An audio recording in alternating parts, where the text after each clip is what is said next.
Tidak beribadah kepada Allah melainkan dengan apa yang dicontohkan. Punya catatan dalam Al-Quran, siapa yang disebut kafir oleh Allah dalam Al-Quran? Yahudi dan Nasrani. Saya tidak pernah menjumpai sebuah ayat Yahudi dan Nasrani itu menolak Allah sebagai Tuhan, tapi disebut kafir oleh Allah. Nah, ada ayatnya Yahudi dan Nasrani menolak Allah sebagai Tuhan. Iblis sekalipun setelah dilaknat masih beriman, masih mengakui Allah sebagai Tuhannya. Lihat saja Quran mengatakan apa. Inna alaika laknata ala yaumiddin, pakaimu laknat kutukanku sampai hari kiamat. Lalu iblis mengatakan, Rabbi anzirni ila yaumi yub'atsun, Tuhanku berikan aku tangguh sampai hari kebangkitan. Berarti dia beriman, mengakui Allah sebagai Tuhannya, bukan? Tapi perintah Allah tidak dikerjakan.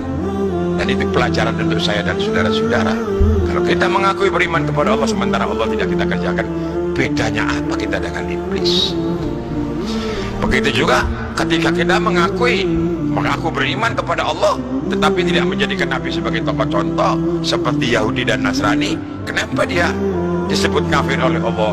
Karena Yahudi dan Nasrani itu menolak Rasulullah SAW sebagai Nabi. Ya, berarti tidak menjadikan Nabi sebagai tokoh contoh.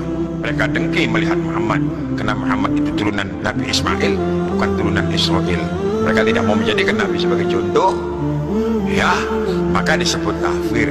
Nah, kalau saudara berislam beribadah tidak nyentuh Nabi, Nabi tidak ngasih contoh kok. Tapi kan baik loh, kalau saudara bisa berbuat lebih baik dari Nabi, berarti Allah keliru dong milih Nabi Muhammad itu.